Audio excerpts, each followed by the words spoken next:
Hey everyone, welcome back. You know why you're here, right? We're going deep on Guyana and its oil industry. Always a hot topic. Yeah, and this time it's about taxes.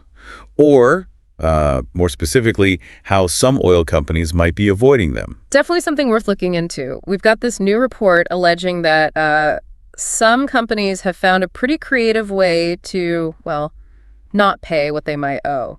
And it all comes down to this loophole in Guyana's tax code. It's all about how long foreign workers stay in the country. Right. So under the current law, if you're a foreign worker and you stay in Guyana for less than 6 months, you don't have to pay income tax. Makes sense on the surface, right? Yeah. Short-term visit, maybe a consultant or something. Exactly. But the report claims this loophole is being exploited on a much larger scale. We're not talking about a few individuals here. Oh, so how are they doing that? It's all about rotation. Companies bring in these foreign workers, let them work for just under 6 months, then fly them out and bring in a new batch. So like a constant revolving door of employees. Exactly. And the report uses pretty specific language to describe it. They say there's a long list of workers who are rotating workers. So it sounds like this is happening across multiple companies, not just a one-off thing. So basically, these workers are never in Guyana long enough to trigger those residency requirements for income tax. Yeah. They're like tax ghosts. Yeah. It's a clever strategy from a purely financial standpoint, but it raises some serious questions about fairness and who's really benefiting from Guyana's oil boom. Right, because it's Guyana's resources being extracted. Yeah. And you'd think their government would want to maximize the benefit for their people. Exactly. And the government's not just sitting on their hands about this. Vice President Jagdeo has come out swinging, publicly accusing these companies of using this loophole to dodge paying taxes for their foreign workforce. Now, calling them out directly, that's pretty aggressive, isn't it? It is. It really shows you the tension brewing here. Guyana wants to benefit from their oil wealth, but they're dealing with these massive multinational companies that are, well, experts at playing the financial game. Yeah, I mean, it's easy to see why a company would be tempted by this, right? Less taxes means more profit. It's all about that bottom line. Absolutely. And for a company, maximizing profit is often the name of the game. But when we zoom out a bit and look at the bigger picture, it's clear that this lost tax revenue has real consequences for Guyana. Okay, yeah, break that down for us. What kind of consequences? I mean, think about it. That missing tax money could be used to fund crucial things, education, healthcare, infrastructure. All of that takes a hit when the government isn't getting its full share of revenue. So it's not just a theoretical loss. It's impacting real people and their quality of life. Precisely. And it goes to the heart of the debate about resource extraction. Sure, these companies bring investment and expertise, but is Guyana really getting a fair deal if they're losing out on all this tax revenue? A fair deal. Yeah, that's the key question, isn't it? So how does Guyana even start to address this? Well, the government's proposed solution is pretty straightforward. They want to amend the Income Tax Act to close this loophole. The goal is to create a system where foreign workers, no matter how often they're rotated in and out, contribute their fair share in taxes. Okay, so on paper that makes sense. But I imagine it's not as easy as just changing the law, right? You're absolutely right. There are going to be hurdles. For one, how do you actually implement and enforce these changes? You need mechanisms to track these workers, make sure everyone's paying what they should.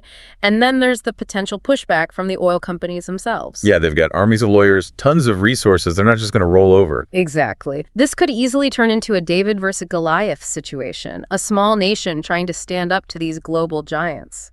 It highlights just how difficult it is for resource-rich countries to assert their own interests. Guyana is definitely not alone in this struggle. Think about Nigeria, Angola, all the places that have struggled to manage their oil wealth.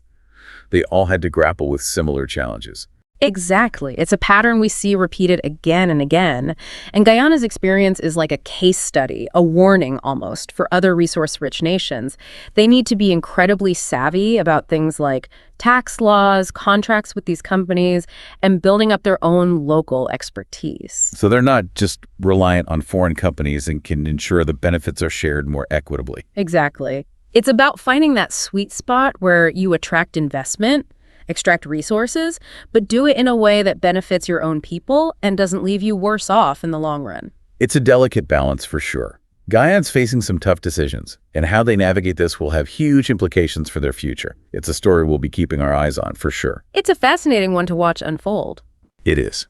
And for all of you out there, as you continue your own deep dive into this, here's a final question to ponder. How might Guyana's experience impact other countries facing similar challenges with their natural resources? Will it push for greater transparency and accountability in these industries? That's something to think about as we all try to make sense of resource management in this complicated world. Lots to think about for sure. Thanks for joining us today. We'll be back soon with another deep dive.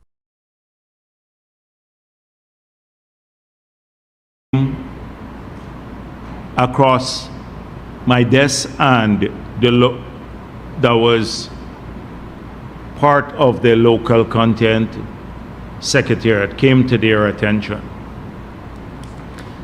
So there are some companies that may be looking at this today, and they have a lot to worry about in the future.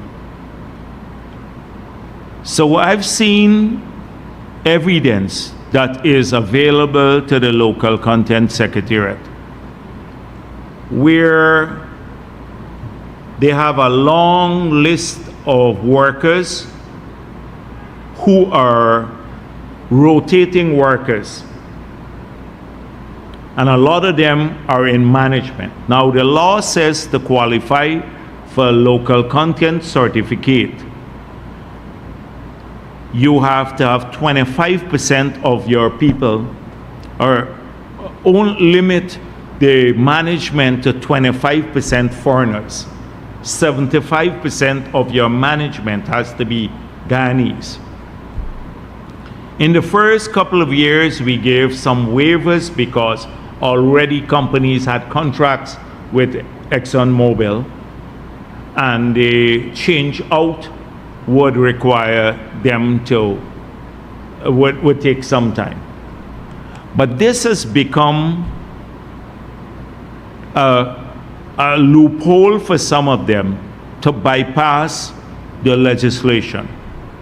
So they're bringing in rotating workers, long lists of them, foreigners. They're getting work permits for them.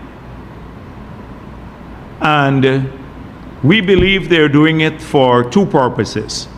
One, to bypass the Income Tax Act. So you have to be resident in Guyana for 6 months before you're eligible to pay income tax. So they're rotating them in for 6 months and then sending them off.